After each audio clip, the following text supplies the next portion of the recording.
What doesn't kill you makes you stronger. There you go. What doesn't kill you makes you stronger, Jess. There you go. Love this song. You are too fat, too skinny. Your hair's too short. Your hair's too long. Why as women are we so critical of each other? And, you know, this is really becoming very obvious in this world of social media. Earlier this week, we talked about Kelly Clarkson and the journalist who really dogged her for not losing her baby weight, just with nasty comments. She said, you know, stuff like, did Kelly eat her backup dancers? All kinds of mean stuff. So this morning, we're talking about this because one of our own is that, and I think we've all been the target of this a little bit, but it's especially painful for Jessica Starr. Yeah, less than 3 weeks away from having a baby, recently received a nasty piece of mail. A pregnant woman. Yes, and like, as you know, we're in the public eye, and you have to have a thick skin to be in the media. I mean, that's just part of it. And I'm okay with that. You can not like the hair today. We're used to that. You can not like the makeup, the outfit. That's fine. It doesn't bother me. But I got a handwritten letter saying that looks like I'm about to deliver an elephant, and isn't it about time you start your leave? And I just think that's crossing the line. Like I said, you can constructive criticism us on TV. That's fine, but well, is it though? Is it? Where do we draw that line? I don't think that's even fine. When we are delivering the news, it's not really fair for you to talk about what we're wearing.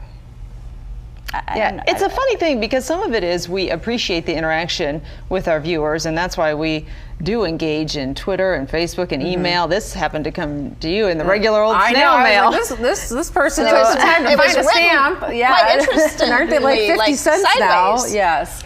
So some of that interaction it's always interesting because you think maybe it's almost like a friend reaching out to you saying, you know, I've gotten emails that say, Deena, don't wear that dress. It's not flattering, and I kind of appreciate it. In a nice way, it's okay.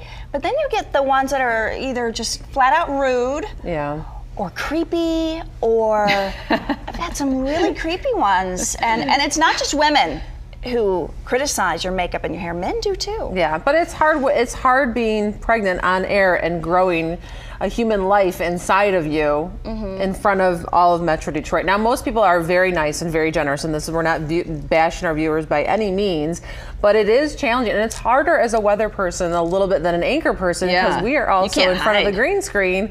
We turn to the side, you see it.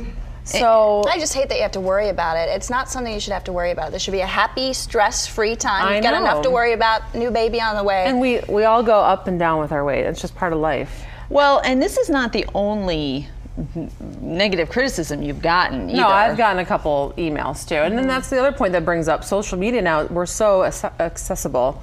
Right? Did I say that right? Yes, you are. Yes. But you know, it's so quickly to go on the phone and just and there's not a face. Yeah. You're not face to face with a person, so someone who would never say to your face, you know, Amy, are you pregnant? I get that every once in a while, depending on what I wear or what I ate the night before. And they wouldn't say that to my face. That's my food baby. Thank you very much. Baby. Jess, but well, it's interesting because when you look at the nature, human nature is we do like to criticize. I think it empowers us. I think when I say us and we, I'm talking about the humans in general, humanity, is that it gives you a sense of feeling a little better about yourself when you can criticize somebody else. There are studies that say this weight shaming, not with a pregnant person, obviously, but with when we see that online, it really has the opposite effect, especially on kids or people, you know, struggling with their weight. Yeah, this dancing man, this was a recent case too, where he was shamed on Twitter. And you see on the left is a picture of him. He was at a club or something. He was dancing, and then he was having a good time. Somebody else posted. Then they made fun of him, and then he looked down. It was awful. And this has become a big story because now all of these people are coming to his defense and having all these women. Party for this dancing Roby party. is going to DJ. So it actually backfired. If they were trying to make this guy feel bad, they just made his life. You know? Exactly. And then on the other extreme that you guys were just talking about, I think on Monday or Tuesday here on the 9, was the actress, I don't know her name, but playing Cinderella. Lily James. So then you go to the other extreme, and then if you lose too much weight, So let's say I come back from my maternity leave, or in a year, then you want somebody to go the other extreme and go anorexic? I mean, it's like you have to there has to be a fine line. So. Well, and I think that we take that handwritten letter you got, some things we take with a grain of salt, and we say. Some people are just missing that sensitivity chip. Yeah. They just don't have it. Or perhaps you don't know what's going on in their life. And I think that was Kelly Clarkson's reaction. Here's, by the way, the words from Lily James about everyone talking about her waist. But this waist is something to talk about because it's extremely small. They had her corseted into that Cinderella costume, and she said she couldn't eat when she was wearing it. So that's why she's getting all this attention for being so thin in this role. People are afraid their daughters will see that. And exactly, because it's a girls' movie. That's a little different. Yeah. But I think that Kelly Clarkson or people who learn to deal with these critiques, they all say, I'm going to say that is your problem. The words these nasty words you're saying about me, it probably says more about you. Correct. Right? Exactly. Correct. And so that's what we have to think about. Yeah. And Jess, you look beautiful. You are so beautiful, and everybody knows it. I don't know.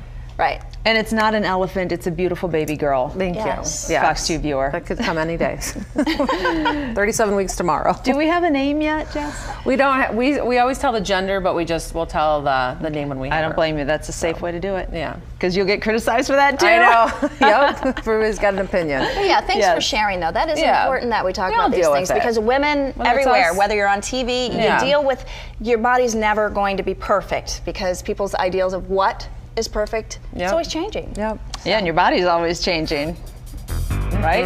Exactly.